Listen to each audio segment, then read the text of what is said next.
The night was quiet. Too quiet for him. He pushed the mop across the marble floor of the small-town bank. His body moved, but his mind drifted. Once, he was a star. The kid with the fastest skates, the sharpest shot. They said he was going pro. Then came the crash. Metal twisting. Glass exploding. His head slamming forward. Now every thought felt like a fight. Memories slipped through his fingers like water. He worked nights when no one watched, cleaning up after other people's lives. And when his shift ended, he returned to the dim apartment where his only company was Walter, his blind neighbor. Walter would smile and say, "You're still young, kid. Life ain't done with you yet." But the kid didn't believe it. One evening, while dragging a garbage bag through the back alley, he heard a voice. Confident. Smooth. Rough gig, who? Night janitor in a bank. Must get boring. He turned. A man leaned against the brick wall, smoking. Sharp suit, sharp smile. His name was Gary. Gary studied him with eyes that never blinked. You've got something most people don't. Access. And trust. That makes you valuable. The kid felt a strange heat in his chest. For the first time in years, someone wasn't looking at him with pity. Someone was saying he mattered. But Gary's smile carried a weight. Something dangerous hidden behind it.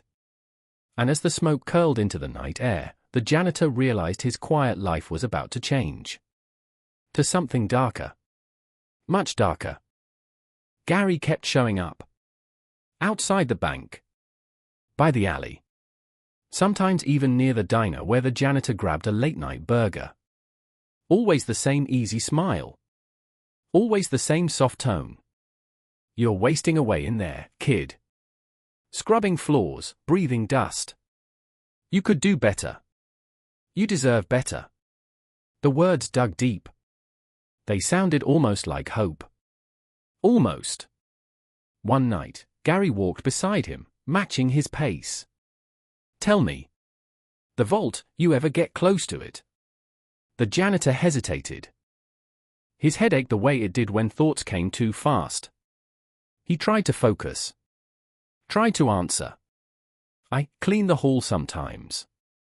That's it. Gary nodded slowly, lighting another cigarette. That's good. Real good. You don't have to touch it. You just have to notice things. Cameras. Locks. Routines. The janitor's chest tightened. He knew what this was. He wasn't stupid, just broken. I'm not a criminal. Gary chuckled, low and sharp. Nobody's a criminal until they are.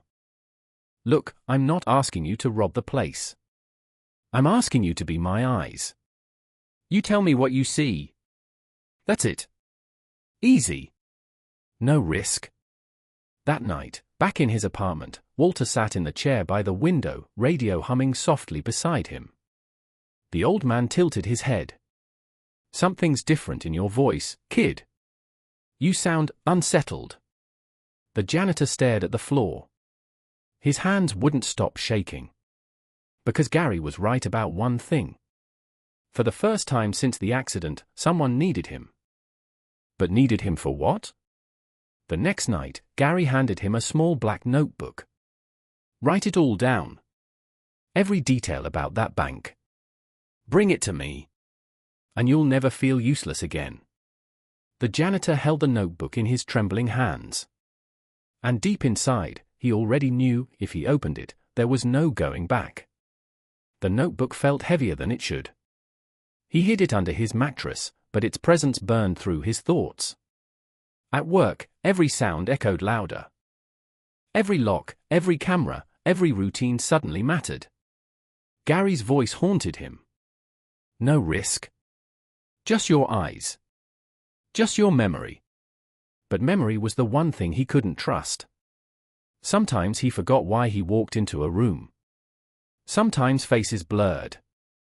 And now, he was supposed to be the brain of a heist. During his shift, he lingered near the vault hallway. He stared too long at the blinking red light above the door. The security guard squinted at him. "You lost or something?" The janitor stammered, "No, just cleaning." That night, he scribbled shaky notes into the black book. Angles of cameras. Guard rotations. He wasn't even sure if he got them right. Still, when he met Gary in the alley, Gary's grin widened. "See? I knew you had it in you." Gary tucked the notebook into his coat and leaned close. "We're gonna make history, kid. And you are the key." The janitor's chest swelled, equal parts pride and terror. For the first time in years, someone saw him as more than broken. But as Gary's footsteps faded into the night, Walter's voice echoed in his mind. "You sound unsettled, kid. Don't let someone else steer your life." The janitor tried to sleep. But in his dreams, he saw flashing sirens, shattered glass, and the vault door yawning open like a mouth ready to swallow him whole. When he woke, sweat clung to his skin. And outside his window, a black car idled, engine running, waiting. The black car waited for 3 nights in a row. Same spot. Engine off. Then on. Then gone. Gary never mentioned it. But the janitor felt it. Eyes on him. Watching. Measuring. On the 4th night, Gary brought him inside the car. 2 other men sat in the back. Heavy coats. Heavy silence. Guns at their sides. Gary grinned like nothing was wrong. "These are my friends. Family, really. Don't mind the hardware.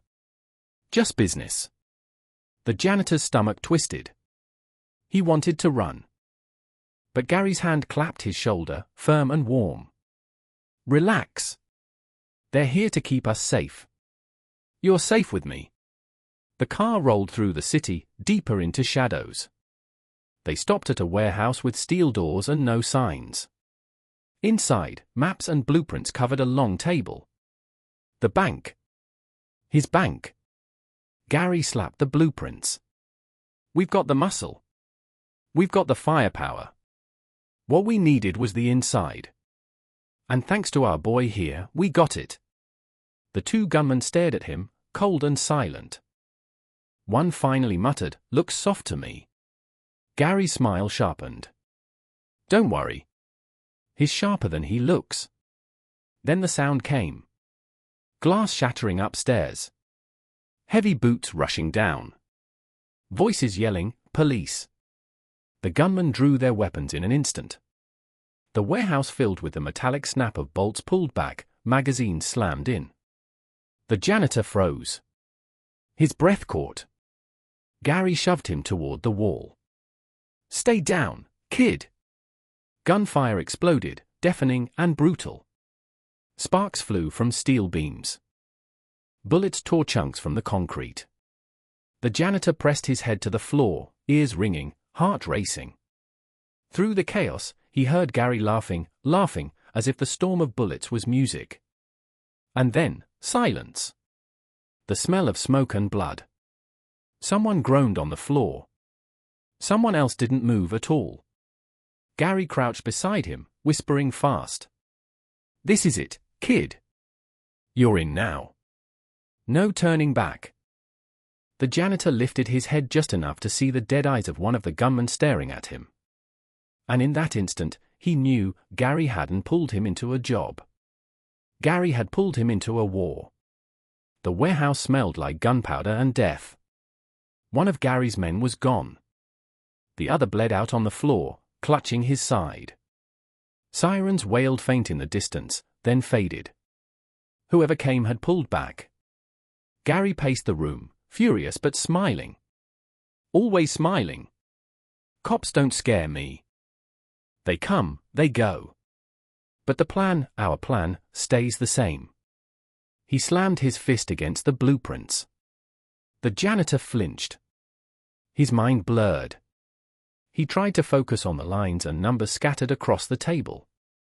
Gary leaned close, voice low and fast. The vault opens at 11:15 when the night deposits get cleared. Guard swap at exactly 11:20. That's our window. You, kid, you walk us in. The janitor stammered, I just clean. I don't have codes, I don't. Gary cut him off. Doesn't matter. You've seen the routines. You know where they're blind. You're the key, even if you don't realize it. The bleeding man groaned on the floor. Gary didn't even look at him. Just lit another cigarette and kept talking. We hit it this Friday. In. Out. 5 minutes. Enough to change our lives. Enough to change yours. The janitor's chest tightened. His thoughts swirled, jumbled, broken. Walter's voice echoed in his memory. Don't let someone else steer your life. But Gary's words crashed over it, louder, sharper. This is your chance to matter again. Don't throw it away. The janitor stood frozen. Outside, he thought he saw the shape of another car watching from across the street. Headlights off. Engine quiet. And for the first time, he wondered if Gary wasn't the only one using him. Friday night came fast. Too fast. The janitor stood outside the bank, mop bucket in hand, heart pounding like it wanted out of his chest. Behind him, the black car rolled up slow. Gary at the wheel. 2 new men in the back, silent, armed, cold. Gary stepped out, grin wide in the glow of the streetlight. Show time, kid. Just like we planned. The janitor's palms were slick.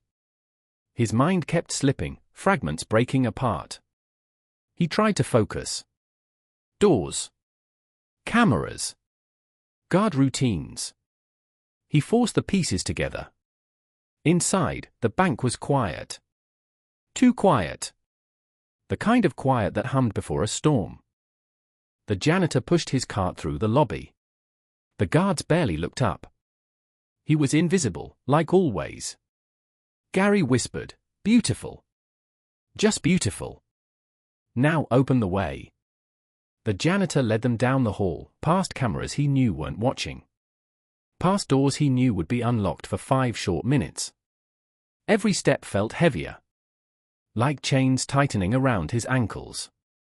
At the vault, Gary's men moved fast, tools snapping open. Sparks flew as they worked the lock. Gary leaned against the wall, calm, smoking, as if he'd done this 100 times. Told you, kid. You're special. Couldn't have done it without you. But then a sound cut through the silence. A click. From the shadows of the lobby, the guard's voice barked out, hands up. Now. Floodlights blasted the hall. Red lasers swept across their chests.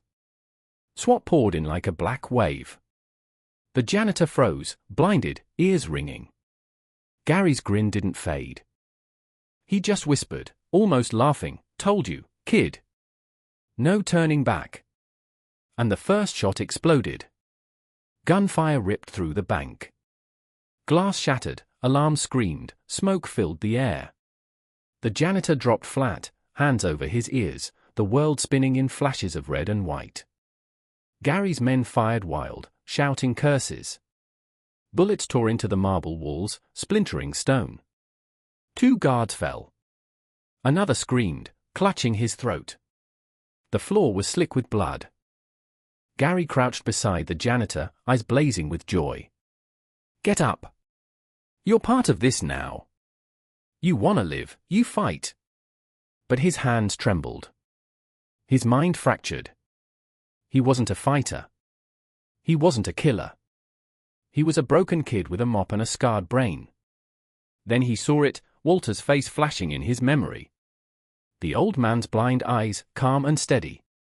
Don't let someone else steer your life. A SWAT officer advanced, rifle raised, shouting orders.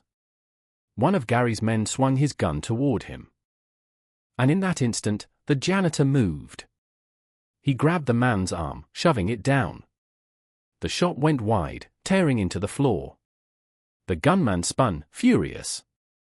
What the hell are you doing? Gary's voice roared above the chaos. Don't touch him. He's mine. The janitor's heart hammered. His choice had been made. He wasn't sure why. He wasn't sure how. But in that 1 second, he stopped being their pawn. Sirens screamed louder outside. Reinforcements closing in. Gary grabbed him by the collar, pulling him close through the smoke and gunfire. His smile was gone now. His voice was a hiss.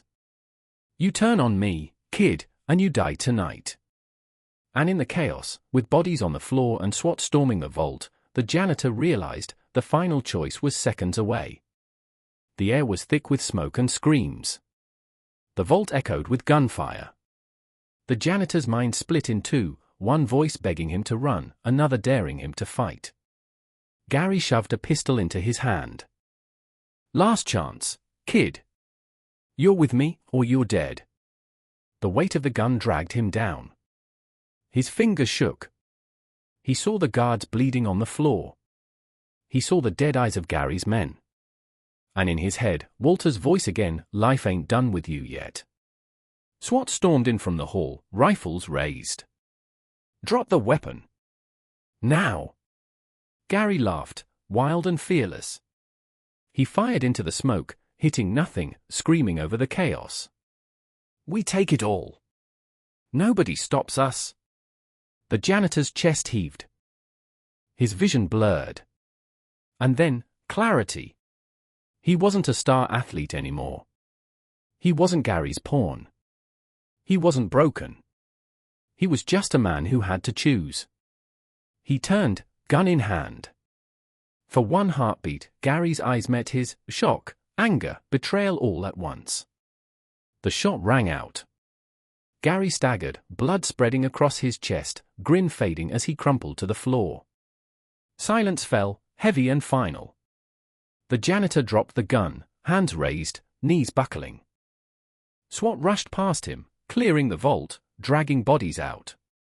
One officer's voice cut through, his clean. He surrendered. Outside, under the flashing red and blue lights, the janitor sat on the curb, head in his hands. He wasn't free. Not really. The law would decide his fate. But for the first time since the crash, the choice had been his. The story of the broken kid who cleaned floors was over. And something new, something unknown, was just beginning.